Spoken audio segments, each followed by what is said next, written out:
That when you have those friends where you sit there and you're like, man, they doing some things I'm not into.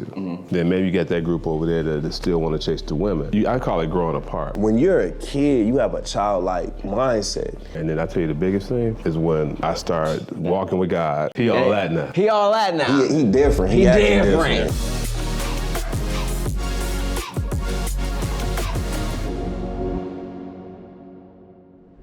What's up, everybody? Welcome to another episode of the Today for Tomorrow podcast.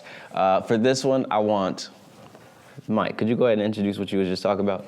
Yes, sir. Yes, sir. So what we're talking about is a Drake song that came out a few years ago, and it's called No New Friends. And we were just having a conversation, and we wanted to kind of like unpack that a little bit and just kind of really challenge that. And the reason why I felt like we had to challenge it is because, first of all, I want to say, like, the part where Drake and LeBron, they're bringing the people that they grew up with and they're putting them in positive and productive positions, we support that. Yeah. We support that. That's a great thing. But the part where a lot of us, especially in our community, that you just happen to live next door to somebody that your mom knows, their mom, and now you feel like you have to be enveloped in everything that they're doing, and if they're not doing anything productive, they're kind of dragging you on down with them. That's the part where we want to really invite you to question and just figure out if this lifelong relationship is still thriving. I thought you said a new song that Drake came out with. Like, wait a minute, hold up, that was back in my time. Yeah, that's back in my day. But like, no, I remember that song. It was a big anthem. It was like, no new friends, and I know he's had a few different lyrics about friendships. But when I think about that song and what he was saying in there, it makes me think about, and when you were explaining it, it made me think about like different. Because I'm thinking of it kind of in context with his situation at that time, right? Like, so he had his group of people who he grew up with at school, and then he started to act, and then he started to get a little bit of fame, right? And then he stopped acting, rapped, blew up like he had never blew up before. And so then he's in a completely different category and completely around different people. Yeah. And so there was the people who helped him to get to the point that he was at, and then there was all the new people who wanted to be a part of his life now that he had made it. Exactly. And so when he said, when I hear no new friends, makes complete sense from thinking about it in context of his life right there. Especially when he's speaking from a term of being up here. Yeah. He's super successful, and all these people are coming out the woodworks. That's the most important part we gotta highlight. Not to cut you off, but we gotta really highlight that. We all know, like, as soon as you start to really have some success and whatever you do, if people know about it, there's gonna be some people who don't really like it. Like, that's kind of how you know that you're doing something. Because there's gonna be those people like, I was with him back in the day, but now, he got he doing all this and that. He all that now. He all that now. He different. He different. Yeah. And like, I mean, I'm gonna just tell y'all, like, there's when circling back to when I was in high school, I had my crew, right? I had a crew, a core crew, and then I had an extended crew. It's like the Marvel Cinematic Universe, right? We had the Avengers, and then we had the other characters. You had the others. Right. Yeah. And so, like, I had the crew. We was the ones who was going to whatever, we was going out to eat, we was going out to the party, we was going to after football game, and we had a solid group of people who was like all athletic people. Like, if you went to the game, we was the ones on the field, we was go ahead and getting it done, and then after the game, the people was coming to go hang with us at wherever we was going to, period. And so, like, there was that crew, but then after you graduate, as everyone knows, life is not the same. Life is not the same as it was in high school.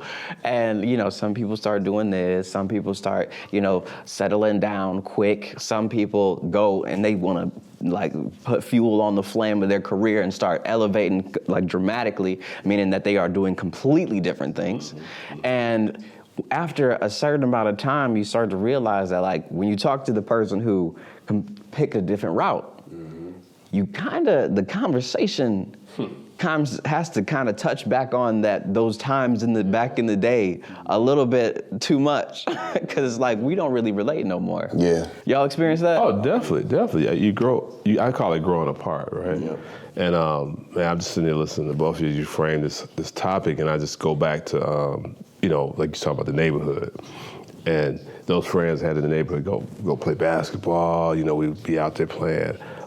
Like just pick up football, whatever. We would just play against the neighborhood. That's your boy, you did everything. You go out, if he outside, you outside. Then you go to high school, like you said, you got your crew you're hanging with.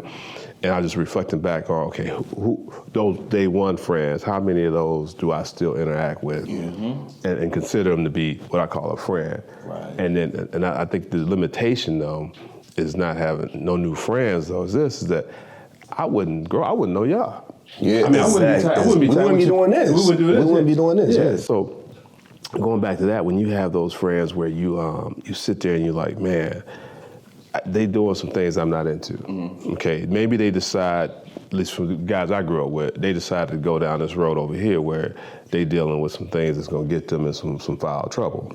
Then maybe you got that group over there that still want to chase the women, and you like, nah, I ain't there. And then I tell you the biggest thing is when I started walking with God. when I understood where God fit in my life, that's when a number of my day one friends were no longer tight. Yeah. If you think back in high school, right, and everybody had their little circles, little cliques, or crews or whatever.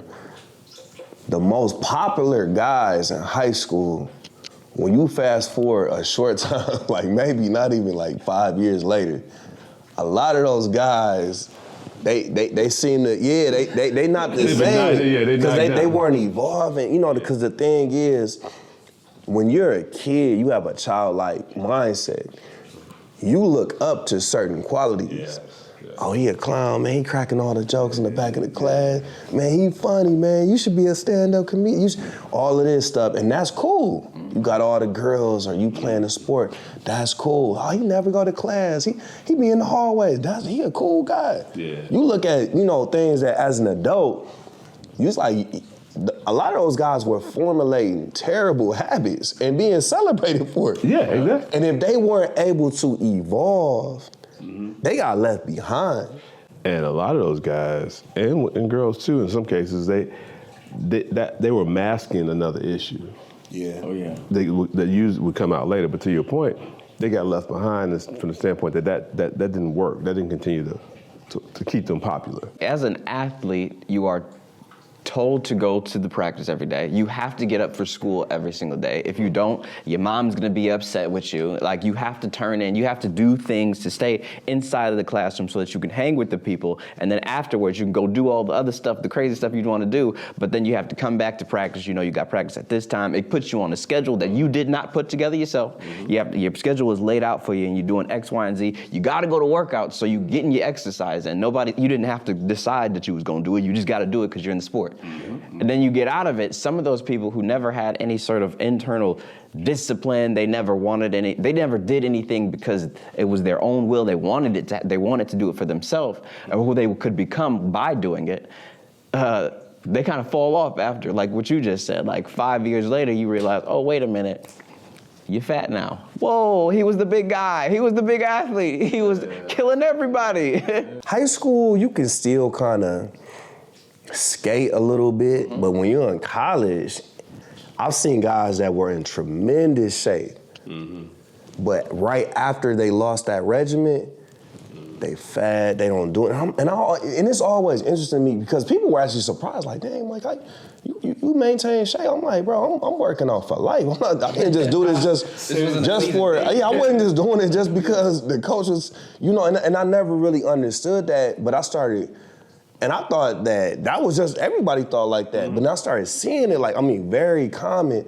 And I'm like, oh, they were just doing it because they were being told, or they had to do it just to play on the field, just to impress so-and-so. That's a lot of people. That's why they were doing this for a reason, for a direct outcome. They weren't really living it. Like, I work with a guy, his name is Mario Kelly, Believe 313. He does some really big stuff. And I was during, like, at the tipping point just after people started to know about him, that's when I met him. And I could see that the shift was still happening. The shift is still happening right now. Like, he went and he was interviewed on Earn Your Leisure. He was interviewed on their podcast. And then the next 6 months, everything changed. Everything changed. I mean, people, DMs are flooded daily. People, every time he shows, he can walk down the street in Detroit and somebody will, oh, hey, Mario, what up, you remember? In real life, not a movie, not a sitcom that you saw. I'm talking about in real life, this happens. And everybody wants to be friends. Everybody wants to be close. Oh yeah, hey, look, bro, what you working on? You know, I might be able to, cause I do real estate, or I do this too. And it's like, everybody's trying to be friends with him because they now know about him. They know he does this thing. And so when I hear no new friends, that's crucially important because, you know, everybody, think about it. All these people coming up, they aren't, oh man, what can I do for Mario, for your life? How can I be a blessing to you today? Everybody's like, it's more so like, how can I benefit you to benefit me so that I can then do what I'm trying to do? And I agree with you 100%, first of all, because I know exactly how that is. One thing I want to add to that, though, is, especially in our community, is the collaborative opportunities that are sometimes there, but your energy goes where your focus goes, right? What happens is we get flooded with just nonsense. Opportunity. It's complete nonsense. Yeah. However, some of those may actually make sense in the collaborative mindset. And that's the part where in the season that I'm at right now, I'm going through this every day. Like I'm meeting new people that are out of my traditional background, and I have to be open to the opportunities. And the thing is, a lot of us, we don't even realize that we're closed off, but we're so programmed, no new friends. We gotta stay real, we gotta keep it real with the neighborhood. We got day ones. The day ones. And the thing is, sometimes you keeping it real, you showing them real love is showing them, no, we can't elevate. Yeah. I still got love for you, but I can't come down here. You have to come up here to get with me. And how you even become friends. As both of you were talking, I was just thinking about how I met each of you and what was that introduction like? What was the development process like? And it was different in both cases. I mean, you know, but it started out with a conversation. It started out with a meeting, or it started out with, hey, working together. And then you're around the person, and then you're like, man, they're pretty cool, you know. And then you start to see the character. You start to understand, okay, yeah, we got some stuff in common. Start having conversations.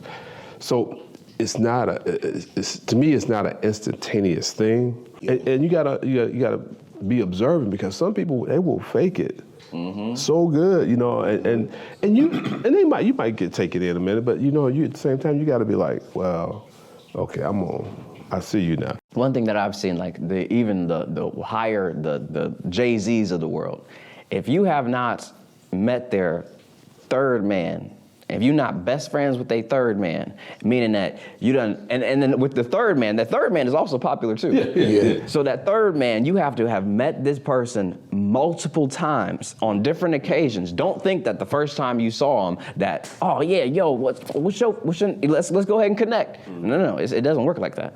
You're gonna have to meet him today. Most likely you're gonna have to follow up. You're gonna have to meet him at the next event. You're gonna have to just so happen, look, I'm giving y'all the game for real though. Like not even playing with you. Like, you're gonna have to find out that this person is gonna be at Market Mondays. You gotta find out this person is gonna be at Invest Fest. You gotta find out that they're gonna be at the Detroit, Michigan business owner event. Then you show up at those events. Don't say, oh, are you gonna be there? I'm gonna be there too, because you're gonna be there. And then you show up, be like, oh, I was already here. And then, oh, you just so happen to run into him again. understand. Now there's repetition. Now they know what your face looks like, and now they kind of understand what your name is. They got the rhythm of the sound of your name. Yeah. And then now you start to, oh, wait a minute, I'm actually doing this thing. What they don't know is that you've been studying them for this whole time, so you realize everything that they got going on business-wise. And so you bring the opportunity that perfectly works for them and present it because it's going to work for them. And you might not get nothing on the front end. Everything might be completely all give. But now you have that connection. Now you have the actual third man. You're one step closer. It's a long-term strategy. But you know what, though? What you're describing, though, is, to me, that's you going looking at a business opportunity versus being a friend. Right.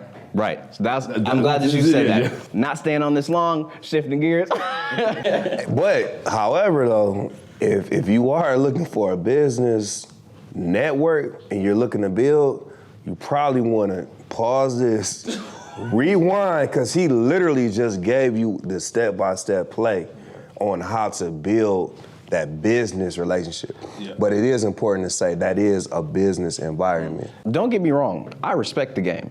If you went through the rounds and you showed up at all these different things so that you can get connected, more power to you. Like, do your thing. But if you a real person, because actual genuine friendships can just come from that. Like, honestly, but they got their gatekeeping process in order to make sure that nothing crazy comes through. But if you just so happen to come through naturally and you did the process, but they want you to stay, then you in. Congratulations. And you don't have no ill intentions. Yeah. Awesome. That's a win to everybody.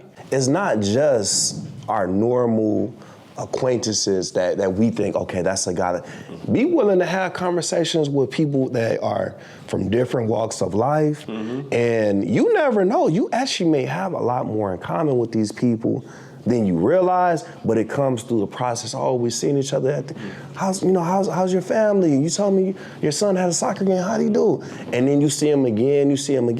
Next thing you know, they run a 500 unit development. Didn't even know. You didn't even realize it, but now that they know you guys end up talking and you're already doing real estate, they're doing real estate. Maybe now you can do business. Business relationships can turn into friendships, and friendships can turn into business relationships. They can. So, and I think it's just being clear, like the whole vetting out process that we just talked about. As you go, like I would say, up the ladder, or your status change, it's important to have a real friend who know you, who got your best interest, looking out for you.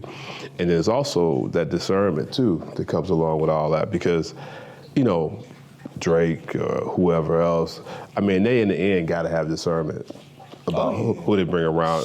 And look, I'm gonna bring it right back to God itself, because I think about with me. And that walk, when I decided to accept him, and I was walking with God, he gave me discernment. Because some of the people that was around me, I wasn't feeling the same, that the relationship was right. You know what I'm saying? Yeah. And I was understanding that, man, they're not looking out for me. You know what I mean? When you come from very similar backgrounds, similar places, we had similar opportunities, but one person may have took advantage and they may have ended up here and the other is still here.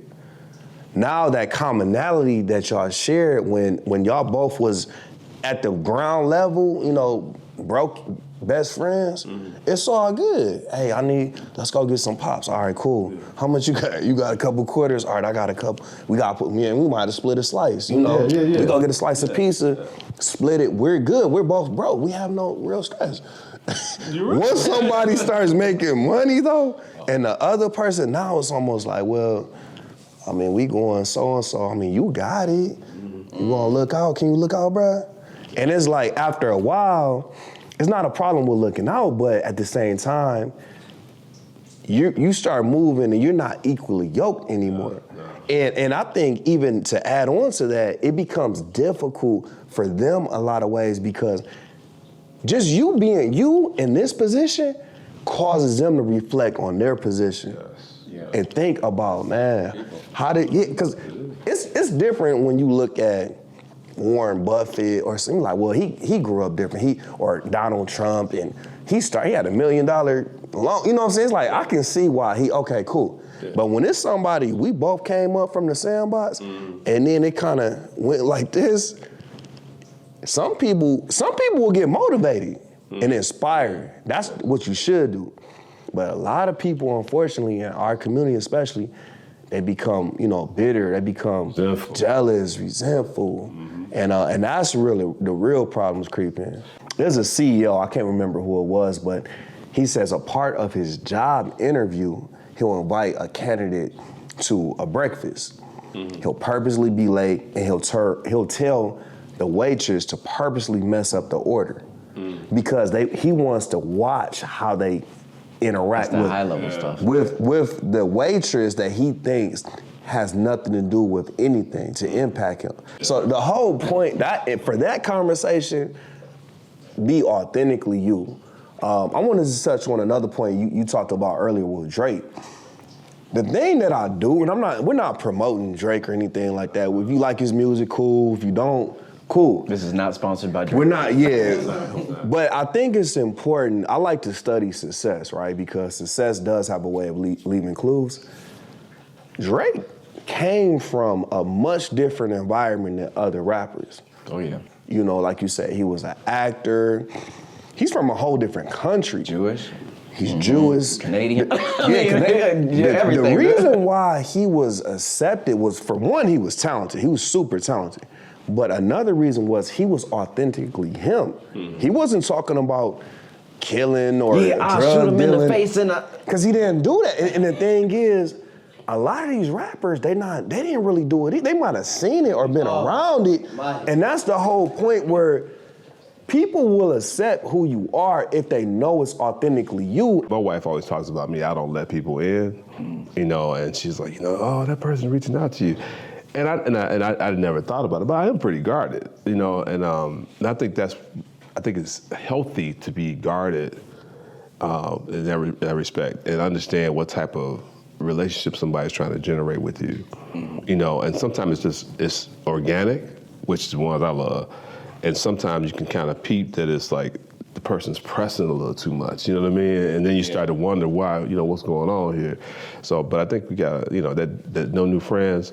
To me, new friends, you grow with new friends. You just got to be selective in finding them. Yeah. You got to be selective. That's the whole point where the majority of people nowadays, unfortunately, they are what they are. They're going to weed themselves out. However, some people are strategically being placed in your life for a reason. It's a spiritual thing. That reveals itself, though. If you pay attention and you have a plan for your life, that will reveal itself. Like even with us, we didn't know that we were going to be doing something like this. But because we kept being around each other, we started talking, getting to know each other, this just kind of organically happened. Yeah. And those are the most fruitful dynamics, in my opinion, because it's really outside of our hands. It's like a spiritual connection where we were supposed to be placed in this situation. Yeah. So just wrapping this whole thing up, I mean, we were talking about day ones, right? Those are the people who you started with, like when you had nothing, right? You had your homie, okay? And like after a certain amount of time, like after life continues to develop, certain people are gonna do certain things and other people are gonna do other things. But depending on the route that you take, that's gonna determine if you can relate later on down the line. Yeah. And so some of those people, you just won't relate to anymore. And it's like, and it's not necessarily a thing where, oh, they lazy, they suck, they stupid, let me just get rid of them. No, it's just like I'm doing these things. There's certain things that we can connect on, but now there's a lot of things that we don't. Yeah. So it's cool to have that space now. Like that's acceptable now. And so, but then on those day twos, those are the people that you meet at this different level. And so now they become the close people to you. Those become the people that you're growing with now. And I think that's perfectly natural. I think that's just a part of life. No, you're perfect example, and I know we was probably about to segue to it, but the Men 2.0. Boom. Boom. Men 2.0 is a perfect example because it's drawing a certain caliber of man. We're coming there for a purpose, and I mean, I've met legit brothers in this setting. Like we actively have friendships, and it's like, man, this is a great brother. But had I just met him at the club or at the bar, I may not. We probably wouldn't have formulated that type of dynamic, because with the Men 2.0 meeting every second Saturday of the month, we actually are going for Christian principles. We're going to be in an environment to where we can sharpen each other. Iron sharpens iron, all right? If you're not of this cloth, you're gonna weed yourself out. It's just simple as that. But the brothers that do stay and the brothers out there, everybody seems to get something different from it. Everybody's like, man, I feel energized. Something so-and-so said, I was going through that helped me, you know. And it's just it just made me think of, like, this is a perfect example of where we do have to be open and allow new dynamics to come in. Yeah. With that, thank you. Thank you for joining us. Thank you for listening on the podcast. Leave some comments below. What did you guys think about this episode, this subject? I mean, I thought we had a pretty solid conversation here. And those who are out there really trying to do it, they're going to replay some parts of this episode for sure. This one you might want to take some You might want to come back to. But if you like this, you're definitely going to like this one on your screen. And we will see y'all there. Peace.